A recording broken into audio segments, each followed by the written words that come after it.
Buen día, bienvenidos. Hoy vamos a revisar de nuestro libro 1, capítulo de deficiencias, el capítulo referente a las alteraciones del sistema cardiovascular. Les habla Cristian Alonso, médico de la Universidad Nacional, egresado del posgrado de salud ocupacional de la Universidad Jorge Tadeo Lozano y de la maestría en educación de la Universidad de La Sabana. Procedamos. Les pido por favor que abran su manual en el capítulo de cardiovascular. ¿Cuál es el objetivo de este capítulo? Este capítulo mide o evalúa básicamente la deficiencia tanto anatómica como funcional del sistema cardiovascular, entendido como corazón, arterias sistémicas y pulmonares, venas y vasos linfáticos. Para ello haremos un recorrido a través de sus tablas y de sus condiciones generales. ¿Cuál es el alcance? Básicamente siempre se valora la enfermedad valvular del corazón, la enfermedad coronaria, las enfermedades congénitas del corazón, las cardiomiopatías, la enfermedad pericárdica, las arritmias cardíacas, la enfermedad cardiovascular hipertensiva, las enfermedades de la aorta, la enfermedad vascular periférica de las extremidades tanto superiores como inferiores y finalmente los efectos de la hipertensión pulmonar. Como definiciones, y siempre en los capítulos se encontrarán de aquí en adelante, y este es un muy buen capítulo de ejemplo para estos temas, encontrarán unas definiciones que les ayudarán a ubicarse dentro del capítulo. Este capítulo habla del daño en los órganos cardiovasculares. Ellos pueden ser consecuencia, bien sea de una enfermedad sistémica que ha afectado el corazón o, por el contrario, una enfermedad propia del corazón que comienza a generar daño sobre otros sistemas. En ambos casos, si es un tema sistémico que daña lo cardiovascular, yo deberé evaluar lo sistémico y luego combinar con lo cardiovascular. Igual, si es el corazón el que genera el daño hacia otros órganos, evaluaremos primero el corazón y luego los daños sobre otros órganos y esas secuelas se podrán combinar. En cuanto al trasplante de tipo cardíaco, es importante revisar varias cosas. La primera, debe evaluarse después de 6 meses de realizado dicho trasplante y que este haya sido exitoso o no. Posteriormente, cuando hemos verificado que él ya ha terminado este tiempo de espera del cual hemos hablado, lo valoraremos a través de las tablas correspondientes a su lesión para evaluar su funcionalidad. Es decir, que nosotros estamos evaluando la funcionalidad de un trasplante después de realizado, no por el hecho de tener un trasplante, sino por el hecho de estar funcionando o no su corazón. Allí debemos adicionar la carga de adherencia al tratamiento de acuerdo con el numeral quinto y sexto del título preliminar. Como siempre, deberemos entender que aquí tenemos unos factores o criterios que son factores moduladores y otros criterios que son factor principal. El primer criterio que tenemos en términos de la enfermedad cardiovascular es el historial clínico, y este historial clínico será un factor modulador en este capítulo. En ellos se encuentran los síntomas de enfermedad. Entiéndase como ellos cualquier síntoma expresado por la persona de su enfermedad a nivel cardíaco. Posteriormente viene como un gran complementador y que siempre aparecerá en este criterio de historial clínico la clasificación funcional de las enfermedades cardíacas. Esta clasificación funcional, la voy a explicar un poco más adelante, es universal y nos permite con cualquier cardiólogo revisar cuál es el estado funcional de la patología. También evaluamos el tratamiento o síntomas como la angina, el edema o el edema de tipo cardíaco. Los síntomas de enfermedad se refieren, de acuerdo con nuestro diccionario médico, a la información obtenida durante el interrogatorio a una persona evaluada sobre los síntomas en términos de severidad, duración y progreso de la patología, así como de los hallazgos clínicos que se evidencian durante el examen físico. Muy bien, la clasificación funcional de enfermedades, que es la New York Heart Association, define 4 clases de limitación y les pido que miren en su manual esta tabla que estamos proyectando en este momento. En ella van a encontrar 4 clases diferentes de daño en funcionalidad. En la primera, solamente voy a leer la primera y la última, les encargo que ustedes por su propia cuenta lean el resto de categorías. La primera dice que es una persona con enfermedad cardíaca, pero que no presenta limitación en la actividad física. Generalmente la actividad no causa ni fatiga, ni palpitaciones, ni disnea, ni dolor anginoso. En la clase 4, las personas con enfermedad cardíaca que presentan inhabilidad para realizar cualquier actividad física por presentar síntomas para realizarla.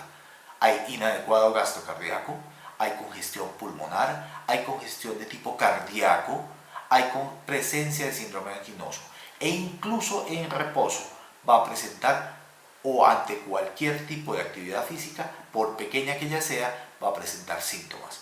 Observen cómo esta clasificación, que es aplicada por todos los cardiólogos a nivel internacional, nos permitirá evaluar la funcionalidad cardíaca.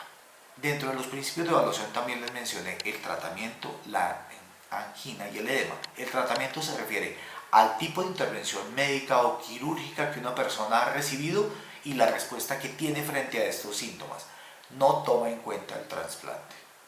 La angina se refiere al dolor paroxístico en el tórax, que a menudo se irradia hacia los brazos, especialmente hacia el izquierdo, debido en general a la interferencia del aporte de oxígeno al músculo cardíaco y que está precipitado por la excitación o por el esfuerzo.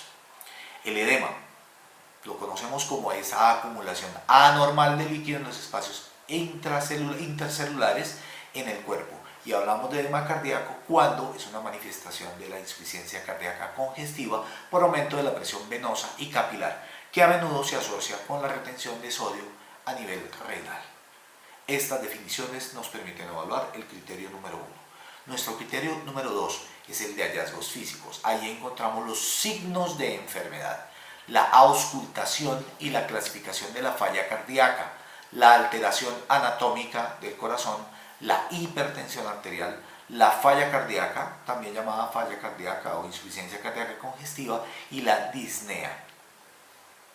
Este criterio 2 nos permite definir los signos de enfermedad como aquella manifestación objetiva o física de una alteración orgánica o de una enfermedad. Esta patología se manifiesta a través de una manifestación perceptible por el observador y que una vez evaluada será uno de los factores de tipo diagnóstico. También vemos la auscultación y la clasificación de la falla cardíaca.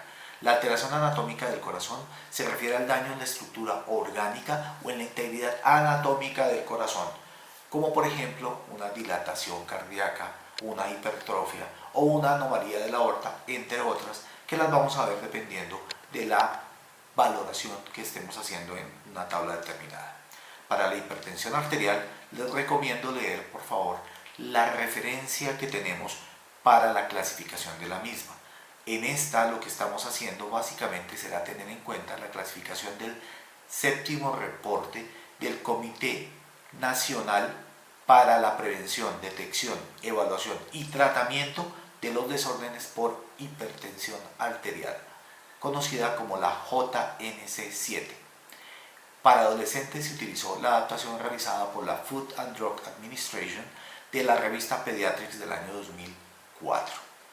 En ella básicamente tomamos la calificación de esta o la evaluación de esta hipertensión por percentiles. Estos serán de acuerdo con la edad, el género y la talla. La clasificación de hipertensión arterial ustedes la observan en este momento proyectada, pero adicionalmente a eso ustedes podrán observar que existen unos términos de normal, prehipertensión e hipertensión. Hipertensión grado 1 y grado 2 que ustedes están observando en su manual. Por otro lado, tenemos que para niños se ha evaluado por encima del percentil 95 de talla para niños y niñas la hipertensión sistólica y diastólica, que también aparece en sus manuales. La falla cardíaca, también llamada falla cardíaca congestiva, como uno de los síntomas, va a tener entre sus manifestaciones la ingurgitación yugular, el edema, en fin. La disnea, hemos tomado la clasificación del Medical Research Council modificada por la American Thoracic Society, que se observa en la tabla 3.1 de nuestro manual en la parte de alteraciones por sistema respiratorio. Es la misma clasificación. El criterio número 3 se refiere al test de ejercicio, a la severidad de la estenosis valvular, al VO2 y a otros que miraremos de acuerdo con cada una de las tablas al momento de hacer las evaluaciones. El test de ejercicio se refiere a la cuantificación de las limitaciones debidas a los síntomas mediante la observación de la persona durante el ejercicio, bien sea en una banda sin fin o en una bicicleta. Los protocolos de evaluación se relacionan con el ejercicio, el gasto energético y la clase funcional. El gasto energético se expresará y es motivo de calificación en todas las tablas cardiovasculares en términos de METs. La severidad de la estenosis valvular cuando estemos hablando de daño valvular u otros principios de evaluación dependiendo de la presencia de ellos en cada una de sus tablas. Cualquiera de las evaluaciones que hagamos en cualquiera de nuestras tablas se podrá combinar dependiendo de si presenta una o más de ellas. Recuerden que tenemos como metodología de calificación 3 pasos. Primero, determine el tipo de diagnóstico por la patología que tiene. Esto nos permite elegir la tabla apropiada para la calificación. Una vez tenga la tabla apropiada, por favor revise su factor principal y sus factores moduladores para encontrarlos dentro de la historia clínica y poderlos calificar. Evaluados el factor principal y los factores moduladores, entraremos a valorar los numerales 5 y 6 del título preliminar que nos dicen cómo elegir cuál es la clase y cuál es el grado dentro de la clase de acuerdo con los factores moduladores, fórmula que ya ha sido expresada en videos anteriores para ustedes. ¿Qué consideraciones debemos tener especiales a nivel de metodología de calificación de este capítulo? Lo primero, el calificador debe tener en cuenta que para este capítulo el factor principal siempre será los estudios clínicos o pruebas objetivas. Debido a ello, es posible medir la funcionalidad cardíaca con estos exámenes de laboratorio o exámenes de diagnóstico que nos dicen efectivamente cómo valorar esta pérdida. Por otro lado, tenemos como un gran aporte en la clasificación de la New York Heart Association. Se eligió como base para el criterio de historia clínica debido a su simplicidad, consistencia y gran utilización a nivel de todos los cardiólogos. Entraremos a revisar cada una de las tablas en el momento de nuestras experiencias prácticas en cada uno de los lugares donde ustedes están. No obstante, les conmino a que revisen cada una de ellas. Por ejemplo, la tabla 2.1 que nos evalúa la enfermedad valvular cardíaca. Obsérvese cómo allí el diámetro valvular será una de las principales evaluaciones, será el factor principal de calificación. En la tabla número 2, en la enfermedad arterial coronaria, la presencia de su VO2 y de los METs serán nuestro principal calificador. Observen ustedes cómo cada una de sus tablas contendrá dentro de su factor principal aquel que les es más importante. Por ejemplo, en nuestra tabla, y regreso a nuestra tabla 1, vamos a mirar la disfunción ventricular como factor principal o la evidencia de regurgitación a nivel de prolapso o de válvula, al igual que los METs y los VO2 máximo como factor principal. Dentro de los síntomas estará nuestra clasificación de la New York Heart Association y obviamente en términos de síntomas será la falla cardíaca y la necesidad de reposo, por ejemplo, o síntomas de la misma. A nivel de auscultación se identificarán los murmullos debidos a la estenosis o a la regurgitación. En nuestra tabla 2.2 de enfermedad coronaria, obsérvese cómo nuestro factor principal tiene que ver con la ecografía y con la angiografía coronaria. Vuelven a aparecer nuestros METs y nuestros VO2 que nos van a permitir siempre tener una salida para valorar estas patologías. El historial clínico de angina y de los síntomas y tratamientos será nuestro historial o factor modulador, nuestro historial clínico con la clasificación de la New York Heart Association y a nivel del examen físico los síntomas de falla cardíaca. Recuerden que en la parte inferior de la tabla siempre encontrarán varias notas. La primera tiene que ver con esto. En la clase 4, cada vez que encuentren que los 3 factor principal y los 2 factores moduladores tienen clase 4, se debe llevar a un valor del 99% y esto aplicará para todas las tablas de este capítulo. La tabla 2.3 de enfermedad pericárdica. Obsérvese cómo aquí es importante como método de evaluación el electrocardiograma y el hecho de que se pueda tener a nivel de cirugía una pericardiectomía o una ventana pericárdica y cuál es el estatus posterior a ella. Repetimos dentro de nuestro factor modulador la clasificación de la New York Heart Association y en términos del manejo de esta patología, el término de tener AINES o terapia diurética, que les pido por favor observen en esta tabla. En la tabla número 2.4 encontrarán las cardiopatías y miocardiopatías. En ellas, el factor principal está dado por la ecografía, que nos permite valorar, por ejemplo, la función del ventrículo izquierdo. Y adicionalmente a esto, tendrán marcapasos y la posibilidad de valorar a través de MET y VO2. En la tabla número 2.5, en deficiencias por arritmias, el factor principal está constituido por el ecocardiograma, por electrocardiografía, por el Holter y por el método de evaluación por radiofrecuencia cuando se enfrenten a focos ectópicos de esta arritmia. Tendremos igual nuestra New York Heart Association y la presencia de falla cardíaca en signos. En la tabla 2.6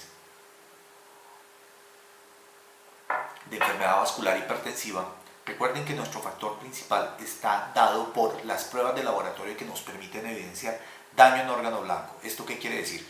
Si tenemos daño a nivel renal, a nivel de corazón o a nivel de cerebro.